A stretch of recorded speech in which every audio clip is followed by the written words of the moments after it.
I just got a tweet from a baby bat asking if I could address the lack of all ages events within the goth community. And they said something along the lines of every single time that they would find this great event that seems to be happening in their area, they'd only come to find later that they're too young to get in, and at this point they just don't even want to bother anymore. And this really struck a chord with me. Goth clubs played a major role in shaping who I am today, and I know it seems really over the top to put that much emphasis on something like a club. But honestly, it's more than just four walls and some music. I mean, a pot is just a pot until you add ingredients to it, and pots bring us ramen, and ramen rules. But if I were to sort of condense it down, I would have to say that it's immersing yourself in the scene in its purest form. I was essentially surrounded by it. Music being at its core really set the tone, and for the very first time, I was socializing with people that were outside my small group, and they were everywhere, and there were so many of us, and there were people from varying ages and different backgrounds, and it was enlightening and it was validating because I felt more myself than I'd ever had. Being a young teen in the early 90s, living in the suburbs of New York, a kid who just discovered goth, I knew two things. I knew my music and I knew how to shock people. And my friends and I, we were known as the Freaks. And the Freaks were really, it was a derogatory term coined by normal people to describe anybody of the alternative sort of subgenres. We didn't really mind using that term amongst ourselves, but anybody else on the outside, we didn't like hearing it because it was something that we usually heard shouted at us from car windows as they were passing by or, in the high school hallways. And the term freak, it really was such a broad term because there was just so many different varieties. We had, your punk, your metalhead, grunge, anybody who really just had tattoos and neon hair, anybody who stood out from the crowd, anybody who wasn't just, I guess, for lack of a better way to put it, normal. Then, of course, you had your goth and industrial folk, and goth and industrial, that was our crowd, and goth and industrial, we were grouped together because we listened to both types of music, and as far as anyone else, we really only just knew each other because at the time we were kind of sheltered. We hadn't really ventured into the city yet to do any of the, that sort of clubbing, but we did do things on the island, and we knew other goth industrial kids from other schools, but our circle still was relatively small. Over-the-top looks now can seem so commonplace, but back when I was younger, pre-internet, people's tolerance for shock value was so much lower. I mean, seeing my friends and I, a group of kids, walking down the street in 20-hole Doc Martens, not exactly expertly applied, elaborate, heavy black eyeliner, and our tops made from varying layers of ripped tights, a dog collar complete with leash, would get the notable sort of stares and jaws would drop, and, behaviorally, admittedly, we were a little bit rough around the edges. But when you're out in public, and you're wearing a dog leash as a teenager, you're not exactly going to be drinking tea with your pinky up. We didn't have anybody to really lead by example, we didn't have any older goths to look up to that kind of showed us how to behave. We were just sort of looking the way that we did, listening to the music that we did, interpreting it as we would, and we were feral. Lack of a better way to put it, we were pretty feral.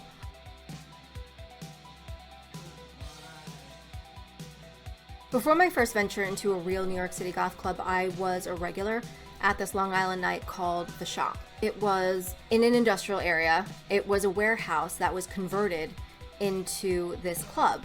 And it was freaking massive on the inside. I mean, they had it partitioned into varying different rooms, and it was just a series of rooms and corridors and little side areas and a back area. It catered to pretty much anybody of the alternative persuasion. If you were a raver, if you listened to grunge music, if you listened to metal, if you listened to ska, punk, it did not matter. They catered to you because every single room, and there were many, was different. And this place was utterly incredible. It was open every Sunday when there was no school on Monday, and then the summer, all summer long, which we went religiously. So my friends and I, we would find a willing parent to drive us, had to have a van because we traveled in herds, and the rooms. So the main room was all painted black. You had gargoyles and platforms and cages, and then you would lead into other rooms, like you had your raver room where everybody had glow sticks and there were neon lights. And then you had your haircut room, which was just your standard white room with your typical haircut chairs, but the only haircut you can get there was your head shaved, because I'm pretty sure that's all they did. People would walk in with hair, walk out with a shaved head. And that was the basic look, or varying pieces that they would leave in place, usually your bangs. Then they had a Cayman in there, an actual honest-to-God live Cayman. And you had your back area with the graffitied school bus. There were hundreds of kids, hundreds and hundreds of kids from different parts of Long Island. And for, the first time for all of us, we weren't watching our backs because we felt safe to be ourselves. This wasn't in high school or the mall or anywhere else where at any given moment somebody could throw something at you or call you a freak or do something stupid because, we were different. It didn't even occur to us that we weren't amongst just goths. It didn't faze us that we weren't just only amongst goths, that there were so many other different people, because we were just freaks. And we were identified by our tribe, and our tribe was identified by the music that we listened to. But, at the time, and we just all integrated with one another. We all hung out with one another. And it was a freaking hyperactive free-for-all at the shop. It was the best fun. And it wasn't just goth industrial that they would play in the main room, because you would hear all kinds of stuff. You would hear Jane's Addiction, you would hear Jane's Addiction, Ministry, Nine Inch Nails, Rage Against the Machine, that kind of thing. So even though you weren't just hearing goth or industrial music, it was okay, because we're all amongst our kin. It was still honest fun because there were no drugs involved, and there was no, obviously the bar couldn't be open because it was an all ages event, so no bar unless you wanted soda or water or anything like that. And we were just fueled by pure freaking adrenaline and hyperactivity, and it was the best time. But this was really my first introduction to really integrating with anybody in the alt scene. But I hadn't gone into the city yet, and I hadn't gone to a full-on dedicated goth night. My first real honest-to-God goth night, my first real dedicated goth night in the city that I went to, I remember I was still fairly rough around the edges, didn't really know what to expect, but when I walked in, I was immediately hit with a temperament that stopped me dead in my tracks. I walked in and I immediately noted, okay, these people look like us, but cooler. They have manners. Shit. Reality. Psh, slapped me in the face, and it was saying, take it down a notch, check your hyperactivity at the door. Noted. My friends took note as well, and they were still, semi-rambunctious as they usually were, but not nearly as over the top as they once were, and I kind of took a predilection to being the silent observer. I learned a lot from the veterans of the scene by way of just the culture, how to conduct myself, and this was all simply just by watching. Whether they knew it or not, they were leading by example, which was perfect for me because I had no idea how to act, and the timing couldn't have been perfect because these were my formative years when I really needed it most. Things are a lot different nowadays in terms of where values and priorities are placed versus when I was coming up in the 90s. Back when I was younger, we placed so much importance on intelligence. As a 14, 15-year-old, hyperactive, fairly sheltered kid listening to these older goths, I was both intrigued and intimidated.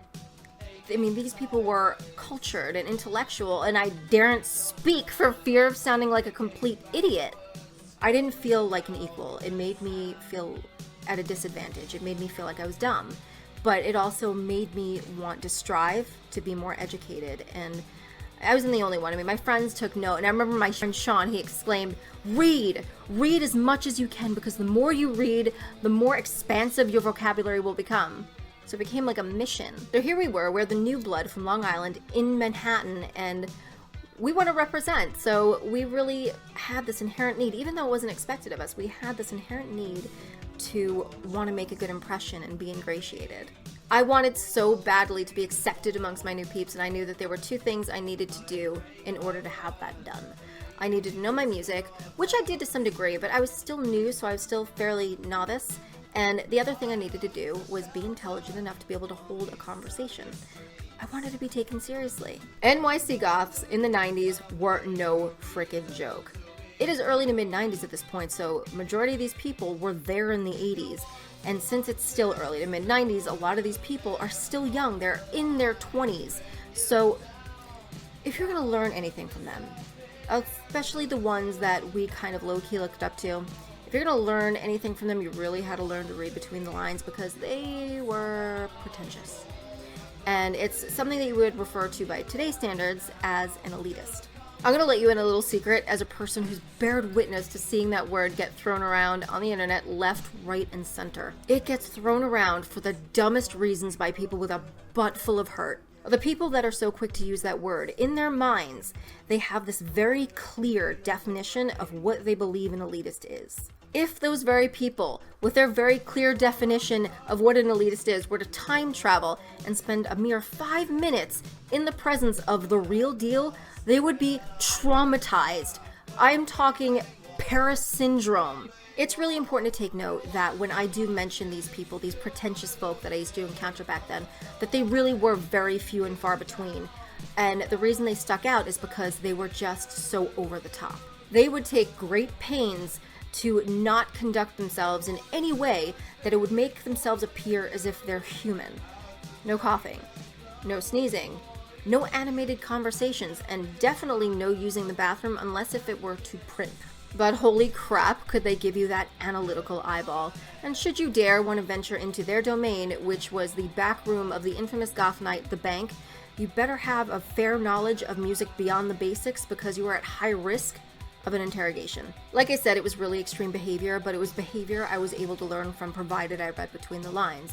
Like, I wasn't completely averse to having an animated conversation should the situation call for it, but the lesson that I took from it is to be more aware of myself and my surroundings, so I wouldn't be so over the top so as to disturb anyone around me. I'm not even going to try to lie and pretend that there wasn't an in-between period where the incorrect lesson was learned and I didn't go through a period of peeing and sneezing is for posers. But once I leveled out, I had manners. I knew a lot about the scene, and I'd learned so much about music. I was having a ton of fun, but I never did pick up the itch for classic literature, because I'll be damned if I can manage to connect to that vernacular. I try, but I can't do it. But despite that, I became a lot more well-spoken, and it was easier for me to articulate myself, and I didn't really struggle in that regard. But I also wanted to explore my creative side. I drew, painted, I did fashion design, I wrote horrific poetry, wrote music, but what I learned from the pretentious folk, I learned how not to behave. I didn't like the feeling of being judged. I didn't like the feeling of being uncool, and I certainly didn't want to do that to anybody else. So I took from that how to not make people feel excluded. Things that are valued today are much different, and as far as clubs, a lot of the younger generation are almost completely excluded from being involved in any kind of club atmosphere, because there's virtually nothing with regards to all ages. In every other club, it's 21 and over. This means that the only access to the subculture for them is online, and the values online by far differ from the values to that of the real world. On the internet, instead of being valued by anything of merit, you could be dumb as a bag of rocks, have no redeeming qualities, no social skills to speak of, no talent, and music completely goes on the back burner. It's, in many cases, not even existent.